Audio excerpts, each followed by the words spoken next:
Hello, and welcome to another exciting episode of the Mama Podcast. We have a truly inspiring guest joining us, Charlene Davison, a super mum in every sense of the word, is here to share her incredible journey with us. Charlene is a mother of 5 wonderful children with a 6th on the way any day now. Living in a loving same-sex relationship, Charlene's story is a beautiful testament to the power of family, love and resilience. Today we'll be diving into all things pregnancy, the joys and challenges of raising 5 kids and what a typical day in her life looks like. Get ready to be inspired and amazed by Charlene's strength, humour and heartwarming experiences. Let's go.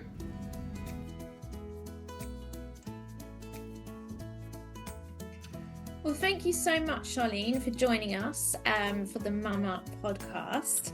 We're so excited to have you on today because there's so many different topics that we can cover with you. So why not start by telling our listeners who you are and what your current situation is? So I'm Charlene. I'm the other half of Mammy's to Alston. My wife's Laura. We have 5 children and 1 on the way. Yeah, ranging from 19 to 2. We've got a big family and we love it. Wow, how many weeks are you? I am nearly 37 weeks. I am. Hopefully he's going to be coming in the next week or 2. Oh, I'm so excited. I literally cannot believe I was reflecting before this call. Like, I've got 1 and she's almost 3, and I cannot believe that you're like 5 plus 1. How are you feeling about the next one, or is it now just you've got this? Oh no, I haven't got this. I don't think you have it any. Like, this is number 6, but I'm a little bit older now and it sort of took its toll on me. So this is definitely the last one, and I do promise that. My wife said I can't have any more. She said that is it. We are done. And what's the mix of like gender and ages? I know you've got 19, 2-year-old. So this is, everybody looks at this and goes, wow, I've got 3 girls and 3 boys now, but they all go girl, boy, girl, boy, girl, boy. So wow. That's how it goes. Yeah, that's how it goes. Everyone's like, how did you do that? And I'm like, just happened. And to be quite honest with you, everyone that I've wanted to know the gender. Doesn't matter what way you get it, but I've thought, I want a girl now, I'll have a boy now, and I've sort of done that in everyone. Wow. And how do you juggle everyday life? Because I mean, we met at the baby show in Manchester just a few weeks ago. Yeah.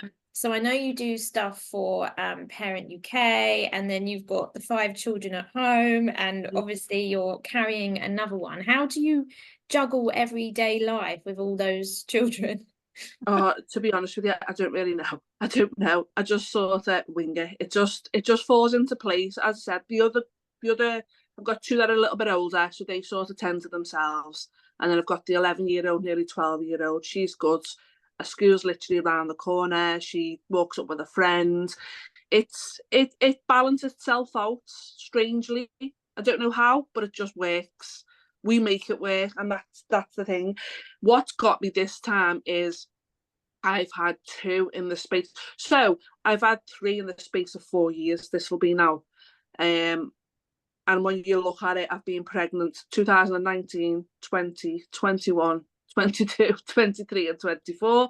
Even though they were born a little bit separate, I've still been pregnant in them years. It's just very strange. And having the 2 of them that are 3 and 2 quite close in age, that's where it got me, because they were like having twins. Not that I've had twins, but I can imagine it's like that, because they just bounce off each other. They're snatching off each other, they're throwing things at each other, and it's just like, wow. And then I decided to have another one, but I am absolutely done. That's amazing. And how do you, like, you and your wife, like, divvy up like roles and responsibilities? Who does what? Like, how does even that dynamic work? So the thing was, before I got pregnant with Alston, which was number 4, I used to be a support worker for autistic children. My job, I love it. Which my eldest boy is autistic and does have ADHD. So it just sort of put me in that role where I wanted to do. And then when I got pregnant with Alston, I was quite like sick at the beginning.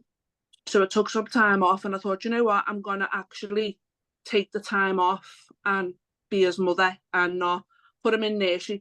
Nothing, if anyone wants to put the children in nursery, it's whatever works for you, whatever suits you, your lifestyle. But I was in a situation where I could stay off and my wife worked and that was fine for both of us. She was the worker, I was just staying at home with the children. So that's basically it. And I've not really gone back to work yet because of that, because I just keep having babies. But yeah, it's just, I just like to be there for them. And when they actually go to full-time school, that's when I'll sort of go back to my job.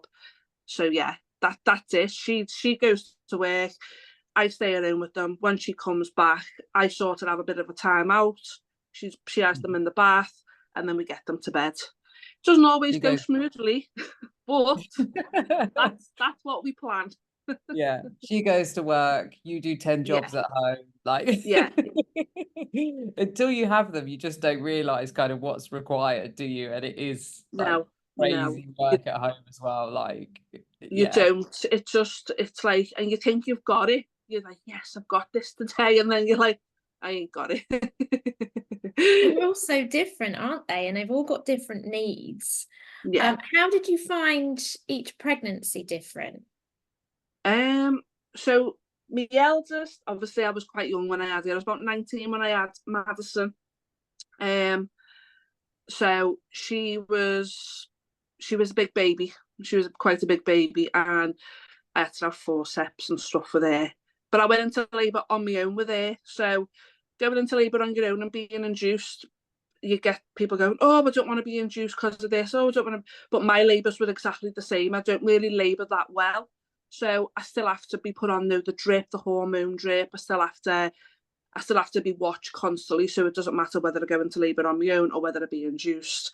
And then, Kai was quite an easy pregnancy. He was number 2. Number 3 was quite okay. She was born quite quick. Number 4, he was a different story. He was a big baby. He was born at 38 weeks and he was £9 2.5. And he had shoulder dystocia with him, so it was quite traumatic. Then number 5, I had sepsis with number 5, so I got mastitis in my left boob. So anyone that gets a pain in the boob while they're pregnant, don't think it can't be mastitis, because it can. And it's very rare, but it can happen. I started feeling a little bit unwell in the morning time, about 10 o'clock. I was thinking, oh, my boob feels a bit sore. And I knew it felt like mastitis because I'd had it with Alston. Go to the doctors about 5 o'clock, just wanted some antibiotics because I knew what it was. And he was like, right, I'll give you them, but if you don't feel any better, you should go to the hospital. That was about 5:30 in the evening. By 7 o'clock, I had to go to the hospital and I got straight rushed through and I had sepsis. So yeah, that was quite traumatic. That was actually this time, it was the time around now, so 36 plus 4, 5 I was.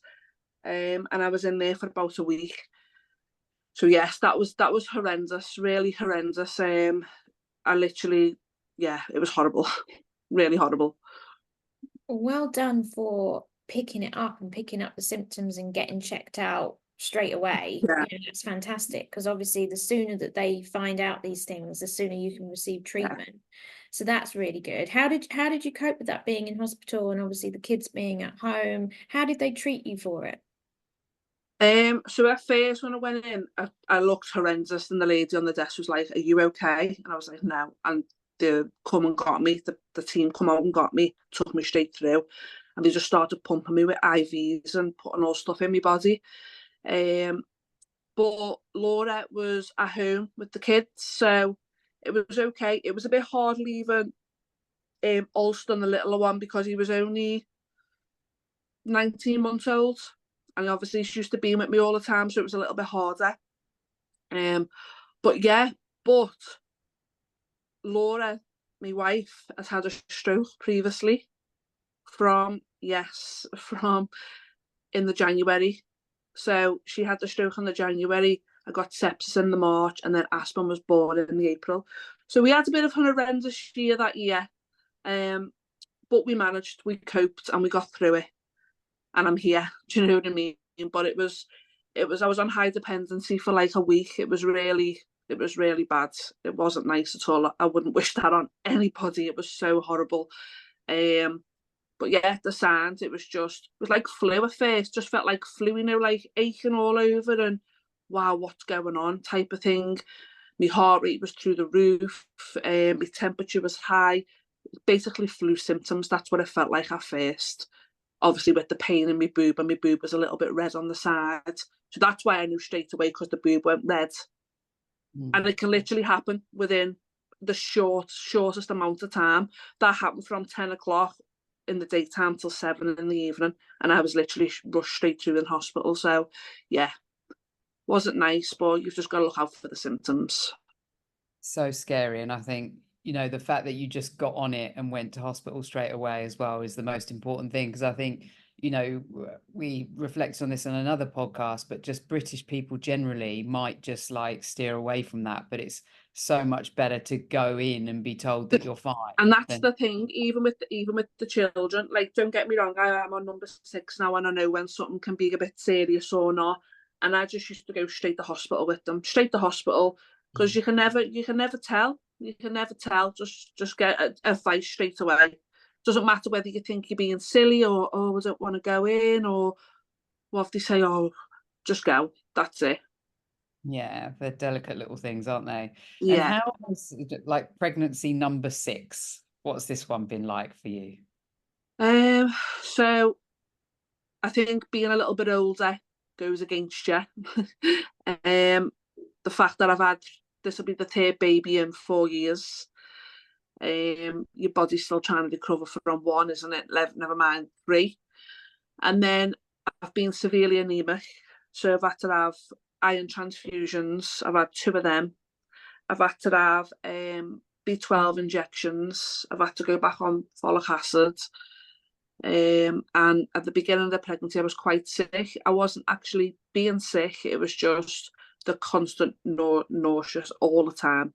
It's just no matter what you ate, no matter what you drank, it was always there. And then it's strange because people look at you and go, you just feel a bit sick. No, it's not. It's not that at all. It's horrible, and it stops you from doing what, like, your daily routine and what you need to do. And it can stop you being a parent, can stop you being a wife, it can stop you doing anything. Like, I was having to go to bed and lie down, and even with the anemia as well, I've had to, like, I haven't been able to be a parent to the kids because it's been so hard on me. And your symptoms, you're tired, like, you're just tired. You can't even keep your eyes open. And people just go, it's just iron. You need your iron. You really need your iron. And I didn't realise till this pregnancy how much you need it. I was out of breath, walking up the stairs, getting up off the seat. I was out of breath to the point where I couldn't catch my breath. Yeah, it wasn't nice, but I actually do feel a hell of a lot better now, really.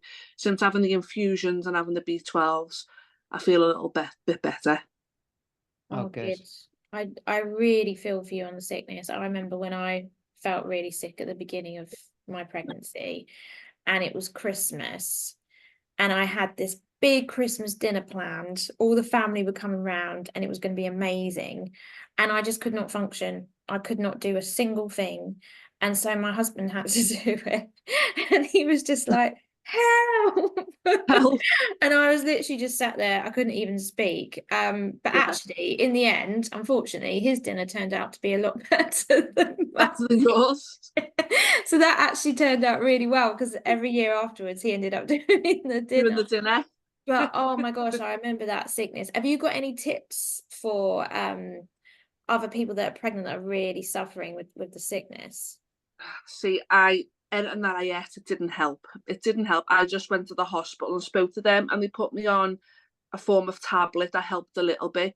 But to be honest with you, I just had to ride it out. I had to ride it out. I know that if you're severely, and obviously if you're being sick, this, I can't remember, it's hyper something it's called. It's, you can't, you can have injections and things like that. And the doctors do have stuff there for you, but I don't think mine was that severe for me to have that.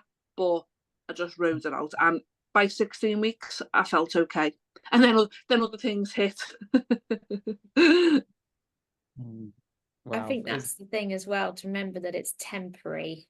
It is, and that's what you've got to remember. But at the time, you think, oh, when's this going to go away? It's never going to go away. But it is going to go away. You're only pregnant for a certain time, and it only lasts a certain time.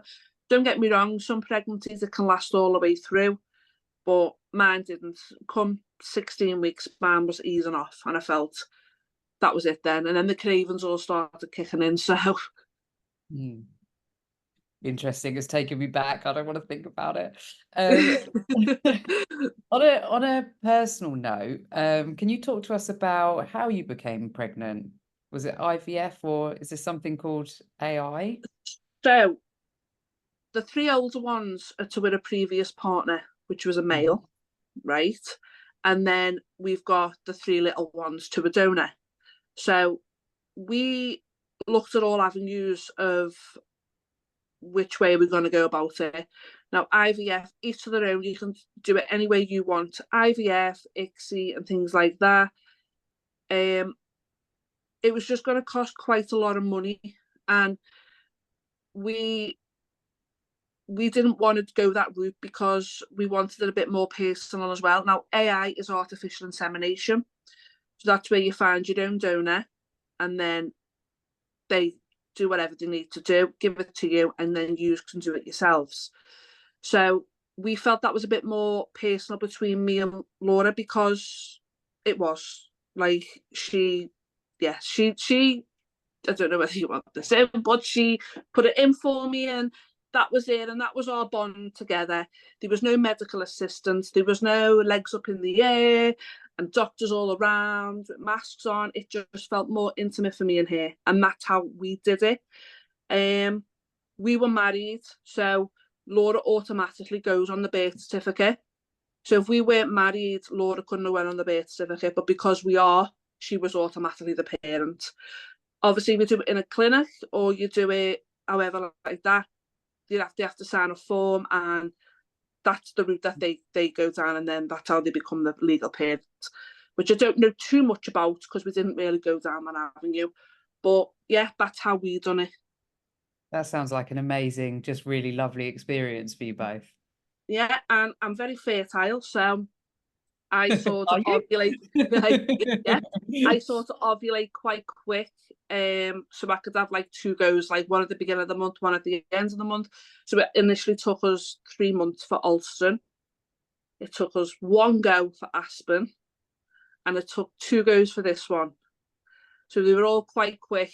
Hence why I think I had them all so close together, because I didn't think, because an average couple can take 6 months, do you know what I mean? And it's like, yeah, it just happens. And I was like, because I was like to her, come on, we'll have another one. It'll take 5 or 6 months anyway. The first go, she was like, you're pregnant, aren't you? And I was like, yes. Wow. So how did you find the process? I'm just thinking about other couples that might be considering whether to go with IVF or AI. What would you say were the benefits for AI for you? The benefits for us was cost.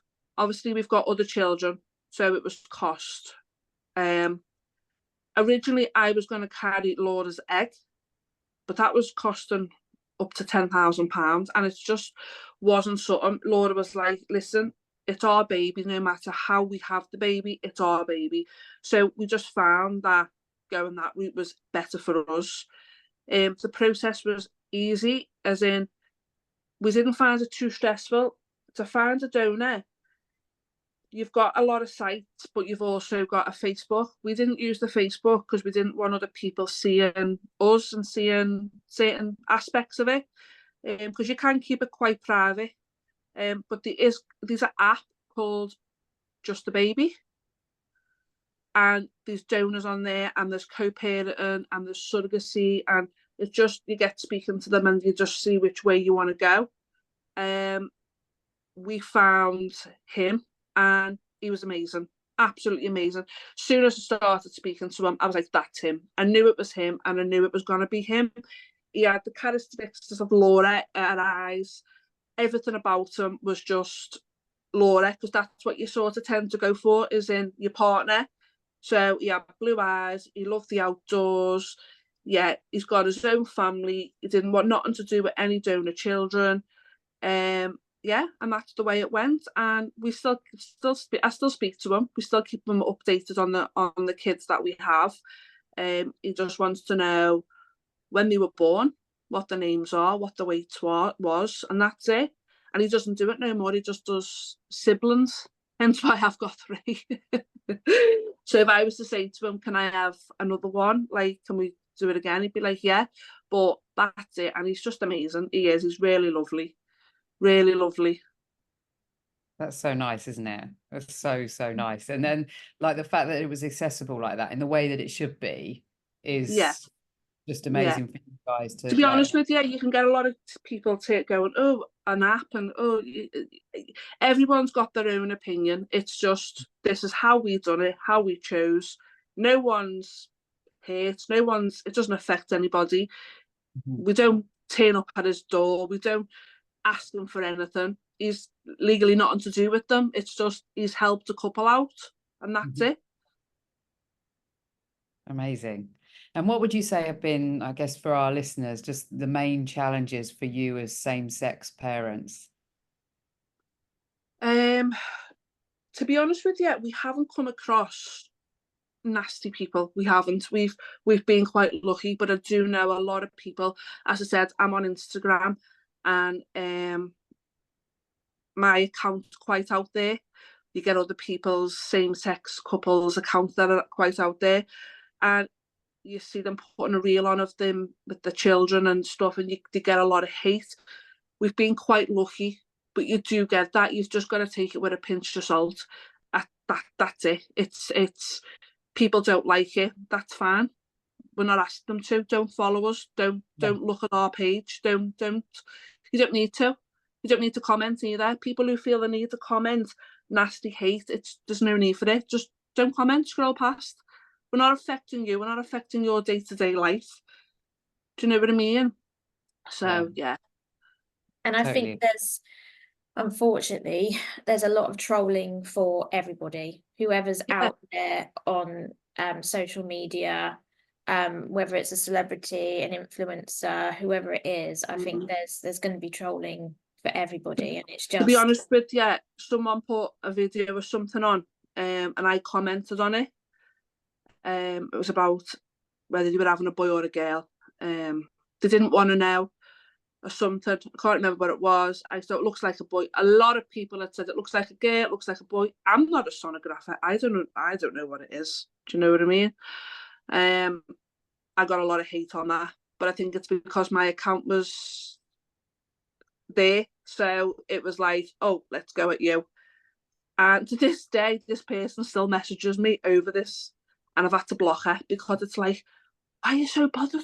Why are you so bothered about this person? This person's not your friend. Just leave it at that. Yeah, so yeah, it's a very, very weird situation, weird place to be in, social media, but it's also good. And why should we stay off it? Because you get people who've got nothing better to do than go on and target families, it doesn't even have to be a same-sex couple, it could be anyone, and they just target people and they're just like, boom, boom. But it's like, just leave it. You don't need to do that. So, yeah. So what would you say to other couples that are in a same-sex relationship that are thinking of becoming parents? Do it. Just do it. It's, if you want a family, do it. Nothing to do with anybody else, just do it. And that's what we thought. I've never said, oh, we can't do that because we're two women. Oh, we can't do that. Let's not hold hands because we're two women. Let's not do this. Don't get me wrong. We have to watch where we go, as in like countries, certain countries you can't go to, which that's totally fine. That's up to them. But yeah, just do it. Whatever way you want to do it, do it. If two women want a family, two dads want a family, do it. That's it. You got to live life for you, haven't you? And all this, like, any haters and all that kind of trolling, I just find is like people projecting their own insecurities because it's got nothing to do with you. Just concentrate on your life and be a good person. And that's what it is. Yeah, just people hide behind all these accounts, and it's like, no, like, just give it a rest. Just give it a rest. But yeah, definitely go for it. Go for it. Yeah, you must get lots of support online as well. Like your Yeah, account must be yeah, so, you know, we can powerful do. for Yeah, people we as well. can do. It's yeah, a lot of people. We get a lot of people reaching out for us. To be quite honest with you, I've had a lot of same-sex couples reach out for the fact that how we've done it. Obviously you've got to ovulate, and you're after a time when you use the stuff to put in to get pregnant, blah blah blah. And a lot of people have been like, oh, it hasn't worked. Like, is there anything that we can do different? And I've actually helped about 10 couples get pregnant now. And that's not even same-sex couples. That's like a man and a woman who come to me and say, like, this day, that day, and I'm like, leave that day, do that day, and I've helped them. So yeah. Oh wow, that is really, really lovely. What a privilege to be able to do that. Yeah. Do you ever advise them on how to explain the process to older children as well, to the siblings? As in the way we've done it? You mean? Not so much. I think the older ones just get it. We've never had to sit them down and go, well, this is how it happens. Obviously, if I was in and out of the hospital all the time and having to have jabs and stuff, if you do IVF, this is to get the baby. Number 2, when I was pregnant with number 4, he was only like 10, 11. So it wasn't something that we needed to explain to him. But the older one, she was like 15, 16. She sort of got it. She sort of knew that, like, he didn't come from the hospital. We've obviously found someone and they've helped us. So yeah, we've never really had to explain. We've never had to explain. There is going to be a time where the littler ones are going to ask where they've come from or why do they have 2 mums, like that. Alston he just knows he's got 2 mums. You get Aspen every now and then shouting "Daddy" around the house. But I think it's just a word that they know, and they see other children calling their dad dad. It's just a word that they know. And as I say, you don't have to have 2 mums. You don't have to have 2 dads. You don't have to have a mum and dad. You can be on your own. It's just the way your life is. Do you know what I mean? And sometimes you can go, oh, well, they need a dad. Well, they don't need a dad. The same as two dads. They don't need a mum. It's how you look after your child, how you love your child. As long as they're loved and cared for, that's it. That's all that matters. Yeah, agreed. And like, I mean, kids are funny, aren't they? They just say silly things like Yeah. daddy, guys. But even Paloma now is just calling us like Risa and Aaron. She'd be like, Risa, Oh, Aaron. yeah. And I'm like, hang on a minute, it's mummy and daddy. She like No, winds us up with, yeah, Aspen calls me my full title. So she says Charlene Davison. So that's my name. And she says it all around the house. Charlene Davison, where are you? Oh, they're the best. That is so funny. I noticed that you had one of our pregnancy passports.